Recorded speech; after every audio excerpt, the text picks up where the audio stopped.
For this training, I want to discuss 3 ways to confidently price your pet services.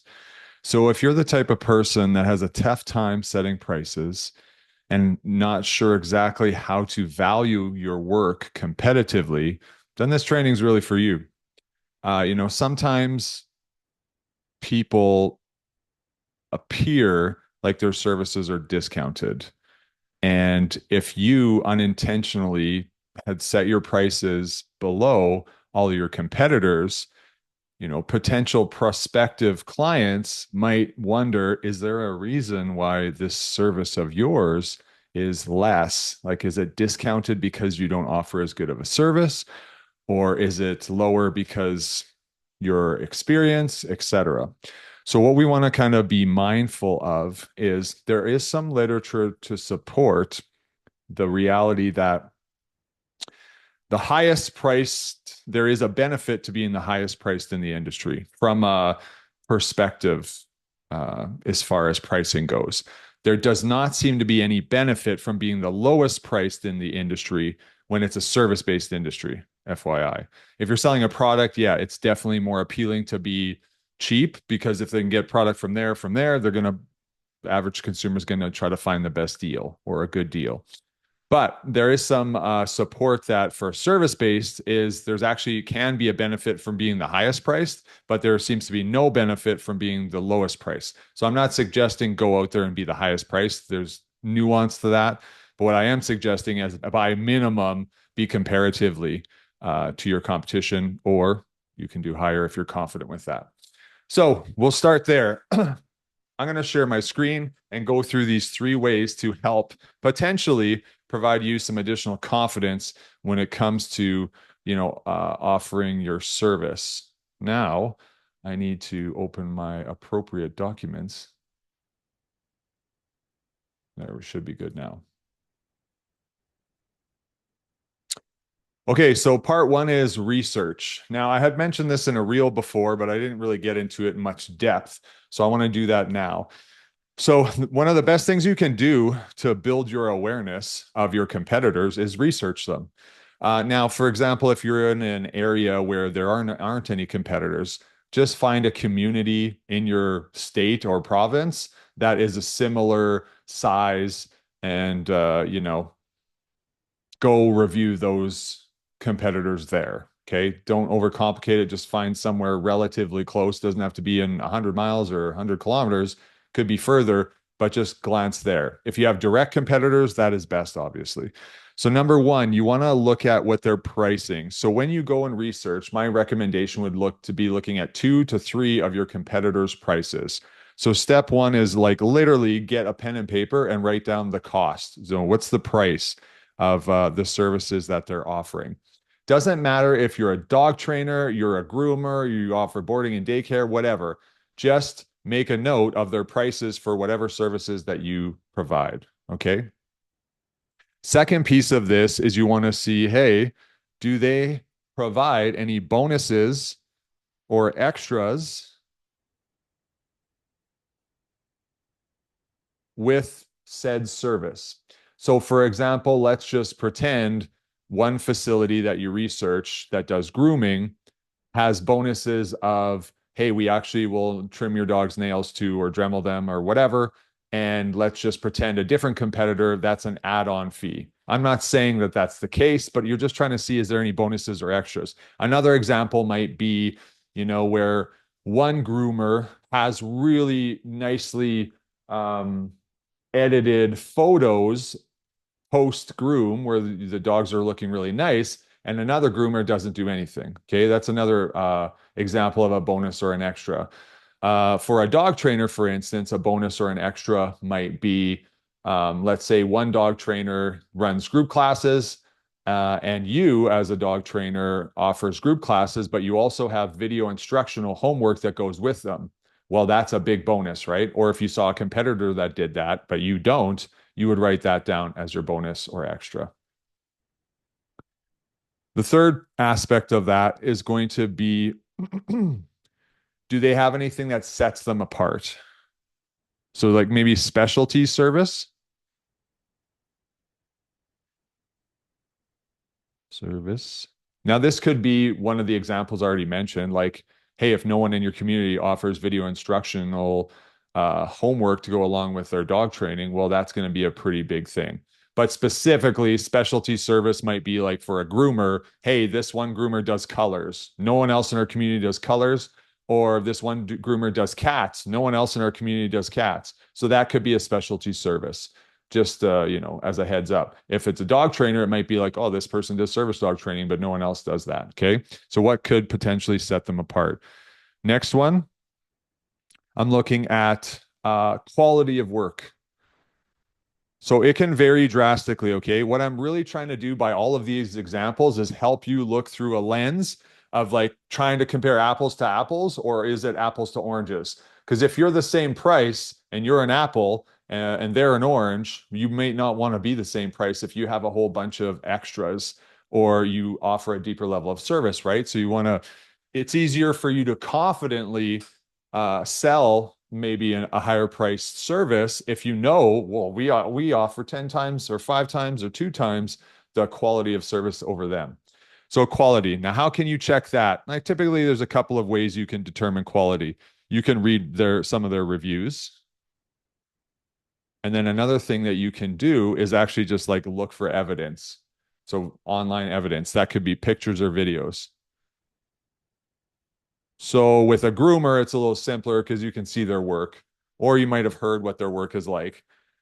Um, but you would also, if they had 10 like 1-star reviews and only have 20 reviews, you're like, oh, they don't do good, consistent work. Whereas if they had one review and like 40 great ones, you're like, oh, they're like pretty top notch or whatever the circumstance. So try to view their quality. When it comes to like dog training, you might have to look more into the reviews because there might not be any online evidence of you being able to find out their quality. However, um, we'll just move on to the last one. Last one is professional development.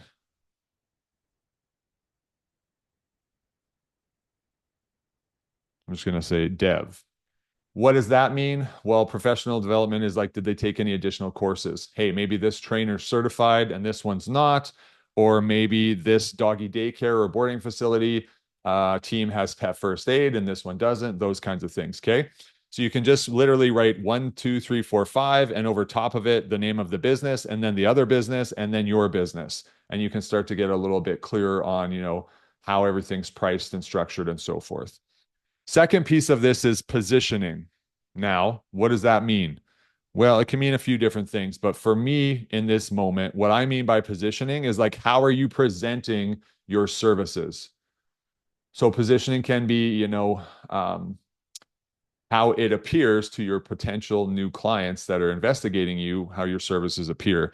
So we want to try to position ourselves in a way that differentiates us from the competition. So you need to kind of look for in step one or way one, how am I different from them? Because we want to highlight that. And doing so can set you apart. So your potential client is not looking at your two businesses as the same. Because what I want you to also think about is I want to teach my existing clients and potential new clients to search for value, not price. If they're in a price shopping mentality, which is really normal for products, like think of, Walmart and so forth, right? They're value, they're price focused, not value focused, right? So it's like, hey, roll back. Okay, it's not roll back the rim, but they have like the roll back prices or roll back the savings or something like that. So that's their shtick is we want to be the cheapest. Okay. Well, Whole Foods is not looking through the same lens as Walmart for their groceries. Whole Foods is like, hey, we've got quality, organic, X, Y, and Z, and it's really good for your health and you're going to feel better, etc. Whereas Walmart's just like, hey, get your produce non-organic from here, here, here, and this we got best prices possible. So I'm not saying one is right and one is wrong. It's just they both are very good at knowing their position in the market and their clientele they're looking for. So you get to choose, well, what type of clientele do you want? Do you want higher end clientele or lower? Another example is like, Dunkin' Donuts versus Starbucks or Tim Hortons versus Starbucks. They both are good, but somehow Starbucks has positioned themselves in a place that they can charge 2 to 4 times as much, per serving of a drink that, the competition does. So that's because they know their industry, they know their market, they know their clientele, and lots of people that, myself included, have been to Starbucks.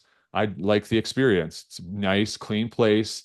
They have different types of coffee. It's still brown water at the end of the day that gives me my injection of caffeine, which I could get for less money somewhere else. But since it's different, like they have different flavors, different options, hot, cold, blended, etc., it's like, oh gosh, it's really appealing versus, hey, here's your hot brown coffee. That's it. That's all you get. Cream and sugar or nothing. So positioning. Anyways, hopefully that makes a little bit more sense. But we're gonna say A is trying to help you, like, your clients look for your service value instead of price.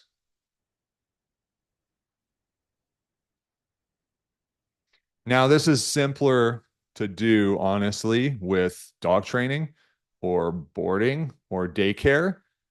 Sometimes, like grooming, is a little bit more difficult. It depends on what you're doing, but you can definitely position it with groomers too, but just as a heads up. So, value instead of price. And some of it is, for example, I'll give you an example of this with dog training. Well, if you sell packages, 5 session, one-on-one package for $1,000 or 500, I don't care what the price is. And the trainer across the way sells a 60-day program and it has a name like, let's just say, Polite Pooch or something. And that program also includes 5 in-person sessions, video infrastructure to support the client when they're not with the trainer, 24/7 access to, let's maybe not 24/7, but let's just say messenger or text message access in between sessions to get any questions answered, and along with weekly homework templates to set them up to succeed. Well, now we have two very different positioned offers, and people aren't looking at them from the same position, right? So one is actually a lot more based on value, and the other one's price, right? So which one's price? Take a guess. Well, it's the 5 sessions for $1,000 or $500. That's easy to go to the next trainer and look at, well, what do they charge? Oh, they're 750 and you're 1,000. I can save 250. Well, the reality is your service is probably not the same at all. It's not a product. It's not a box of cookies. So you want to make sure you can clearly accentuate the value that you bring. And some of it is how you position it, right? So the one trainer had a lot better of a positioned offer, where the other one was just like, buy 5 sessions for this amount of money. So that unintentionally, unless you're at the bottom of it, you're going to get more business. Or if you're at the top of it, you might get more business. But sometimes in the middle is less beneficial if you're just doing 5 sessions for a price. So that's why I wouldn't even play in that pond. I want to create value by having a different offer that is positioned differently than the person over here. Hopefully that makes some sense. Just try to use some of these premises for your own industry, right? I mean, you might not be a trainer, you might be a groomer or a dog walker or whatever. So the basic premise is, let's say for a doggy daycare, is we have smaller play groups. We have a higher percentage of canine coaches to dogs. So it's not 40 dogs to one canine coach. Maybe it's 5 dogs to one or 10 to one or whatever, right? So you just position yourself in a different place. Maybe we have 3 different, smaller play groups to ensure everyone has a good time. We are structured and we make sure that there are some rules. So the dogs, it's not just a free for all where we just contain them in a room. That's a way you can, help people understand the value versus price. All right. Next piece of that is, maybe how could you position your business to be Starbucks instead of Dunkin' Donuts? So are you the Starbucks already, or are you the Dunkin' Donuts? It doesn't matter. You can be either one. Just know which one you want to be. If you want to be more of a discounted service, And, maybe it's not as, there's nothing wrong with that. Just know where you want to fit into the market. So if you're like, I really like helping people in this income level, and maybe it's a lower income level, we don't do all the fancy stuff because my clients don't want to pay for that. And quite honestly, I don't like doing it. They can go over to this other groomer, for example. That's fine. Just make sure you know if you're value or price driven, and then that can help, make it simpler for people to work with you in the way that you want and they want. Okay, so from positioning, then C, what you'd want to be mindful of is, can you update, a website and or, digital social media marketing to kind of position yourself in a more beneficial way to your client base. Okay. Now, I could literally do an entire training on each one of these. That's an hour. So I'm just trying to give you like a shot to get your mind wrapped around this. Third piece is belief. Now, one thing you can think about is if you really believe your services are worth it, you can almost charge anything. Now, there's obviously some limitations to that.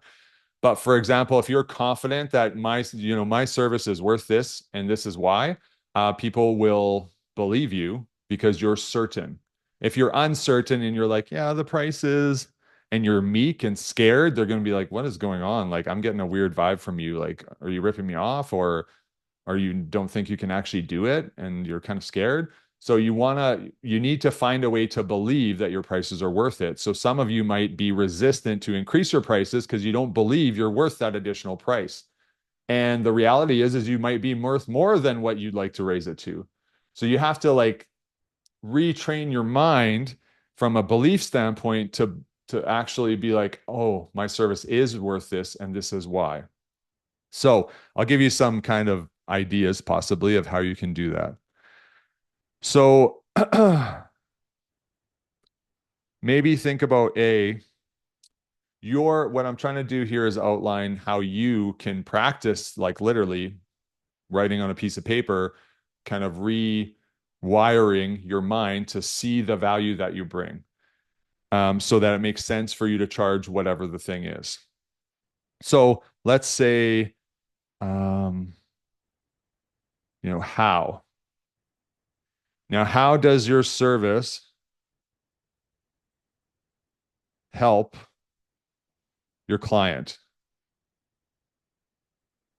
Okay. So if you know the things that it prevents or it treats or it provides, then you can put a bit more of a value on that. Okay. So for example, let's just think about a dog training.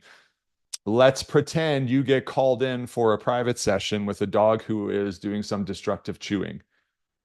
And you're like, oh man, my rates are usually $60 an hour, but everyone else around me is charging 150, 250, whatever per session. I'm scared to offer that. And you're like, I don't think it's worth it. What if they don't get the value? Well, an easy way to think about it is if the dog is destructive chewing, let's say it's a simple case where the dog just might need to be crate trained because it's an adolescent and it's just bored and it's getting into stuff and it's wrecking stuff. I'm like, bear with me that this is the case and don't overanalyze it.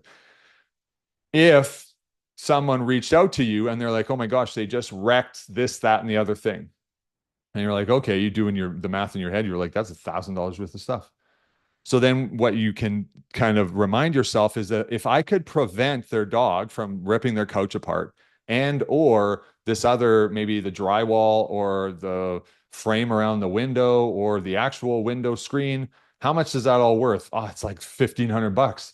Well, I personally would spend $215 or $150 or $300 to prevent me losing $2,000 worth of, damage in my home. So if you think about it like that, you're like, well, actually, yeah, that's totally worth it. So, for example, there's one. Let's pretend you're doggy daycare, and maybe your daycare is a little bit more expensive than the other one. Maybe it's 25% more, and people are like, oh gosh, why are you so expensive?